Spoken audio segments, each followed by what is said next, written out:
Gracias, presidenta. Este es un asunto que nos viene preocupando desde hace tiempo. Ya la anterior consejera expuso aquí en comisión esta problemática. Hablamos de un tema importante, consejera, muy importante. Hablamos de que este máster, que como sabemos habilita a las personas para poder ser profesores de la ESO, de bachillerato, de secundaria, de enseñanzas idiomáticas y de FP, no es un máster que solamente contribuya a su formación, a su currículum, sino que es una exigencia para ser profesor. Y es una exigencia también para poderte apuntar en las listas y poder acceder al empleo de las sustituciones. La realidad es que la oferta pública en ambas universidades viene siendo denunciada por los afectados y también nosotros aquí lo hemos tratado, claramente insuficiente. Los datos hablan por sí solos.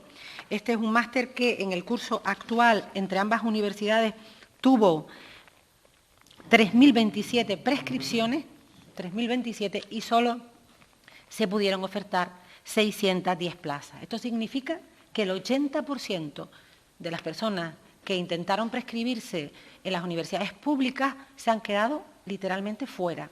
¿Qué han hecho este 80%? Si tenían recursos económicos o pidieron un préstamo, pudieron ir a la privada. Por cierto, en la pública este máster vale 700 euros y en la privada la horquilla, que ha ido aumentando, va de entre los 3.000, 4.000 hasta 7.000. Se ha convertido en un verdadero negocio para las universidades privadas. Y esto, desde nuestro punto de vista, crea una doble injusticia. Es decir, por una parte, las familias sin recursos, las personas jóvenes sin recursos, se quedan sin esta formación, pero es que además se les hurta de alguna manera, desde lo público, la posibilidad de acceder a un empleo.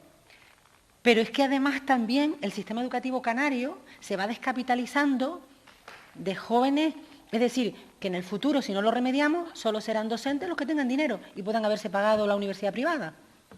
Esto genera además una discriminación sin precedentes que, como digo, además tiene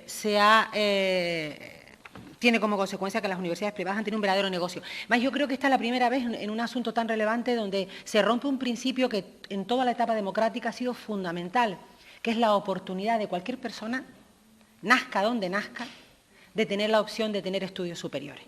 Antes de la democracia, en la etapa franquista, solo podían acceder a las universidades o bien las personas con recursos o bien aquellos que eran tan inteligentes y tan brillantes que eran becados por el propio sistema o por las diferentes congregaciones religiosas. Pero las personas con un currículum bueno, que no fuera brillantísimo, evidentemente quedaban fuera del sistema.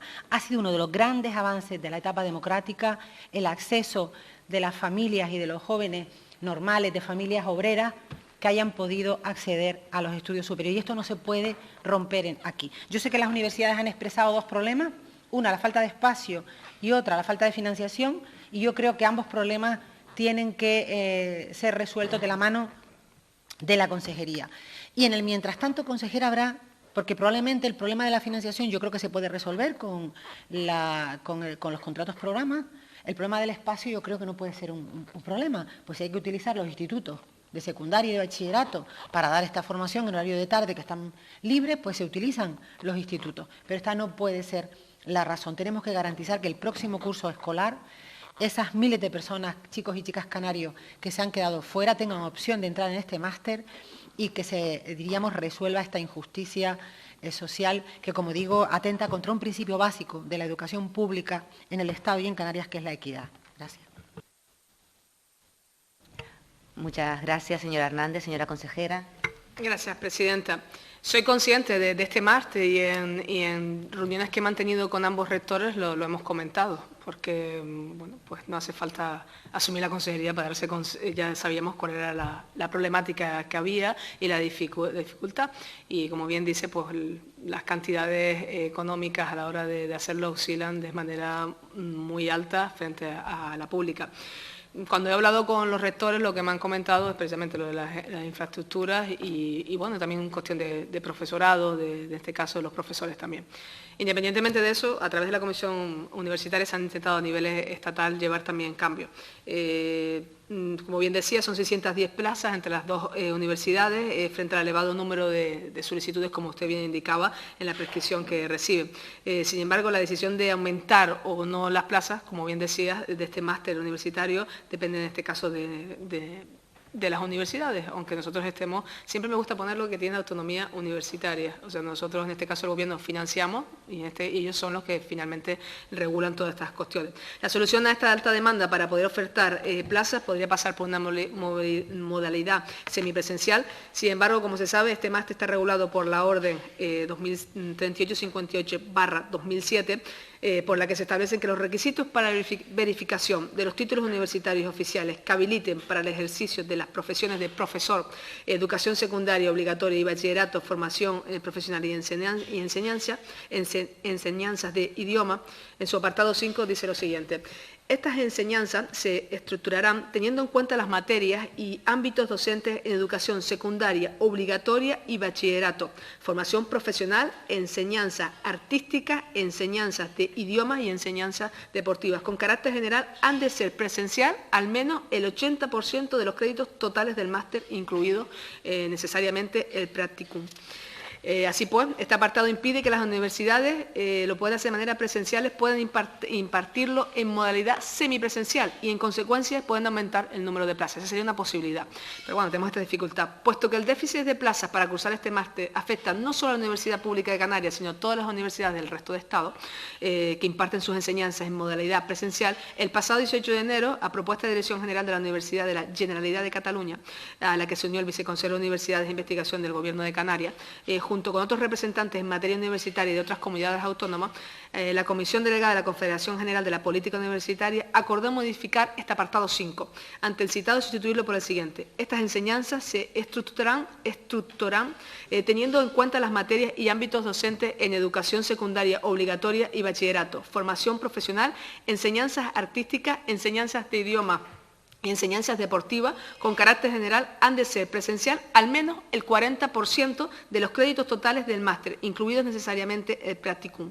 En esta modificación, que debe seguir su tramitación en el Ministerio de Ciencia, Innovación y Universidades, permitiría a las universidades públicas canarias impartir el máster profesorado desde otra vía, como puede ser la semipresencial, y en consecuencia aumentar significativamente las ofertas de las plazas. Esta es una de las cuestiones que estamos haciendo el seguimiento, con la ministra también pues, hemos tenido contacto e intentar hacerlo desde ese punto de vista y por lo menos mejorar la semipresencial y con eso aumentar. Gracias. Muchísimas gracias, señora Hernández. 57 segundos. Gracias, presidenta. Bueno, yo creo que en estas cuestiones no podemos apelar a la autonomía de las universidades, competencia del Gobierno, de la sociedad canaria, garantizar el acceso a la educación superior y a los másteres de los jóvenes. Las propias universidades han dicho que esta es una cuestión económica y de espacio y eso pues lo tendremos que resolver desde la Consejería de Universidades. Por eso tenemos una Consejería de Universidades. Si no tuvieran nada que ver el Gobierno con esta materia, pues ¿para qué existe? Es decir, que me gustaría que aquí hubiese una implicación y un compromiso verdadero de resolver el problema de manera progresiva. Yo no digo que de repente aparezcan 3.000 plazas, pero sí debiéramos tener como objetivo que el año que viene al menos aparecieran, pudiéramos cubrir al menos el 50% de la demanda, porque, insisto, es que estos chicos, estas personas no pueden inscribirse en la lista de sustituciones y no pueden acceder a las oposiciones en un momento donde, además, donde se está jubilando un sector importante del profesorado y por tanto estamos hurtándoles la oportunidad de tener un empleo. No es un tema secundario y, consejera, me gustaría que se implicara directamente. Gracias. Muchísimas gracias, señora Hernández. Señora consejera. Bueno, esta consejería existe porque lo piden las propias universidades. Es una petición histórica y la hemos llevado a cabo. Pero, o sea, lo que quiero decir es, ellos tienen su autonomía, eso no significa que yo me preocupe. Claro que me preocupe y como le dije al inicio de mi intervención, me he sentado con ellos y lo he hablado. Pero en este caso, nosotros estamos hablando con ellos, hemos intentado hacerlo de una vía y por otra. Obviamente, ojalá a veces pudiera interferir más en cuestiones de gestión, pero eso es un papel que le queda solo a la universidad. Son casos que mantenemos contacto, hablamos y digo que de mis primeras reuniones fue lo que nos sentamos y lo hablamos y estamos en trámite de la consejería a través del ministerio y a través de ellos intentar mejorar.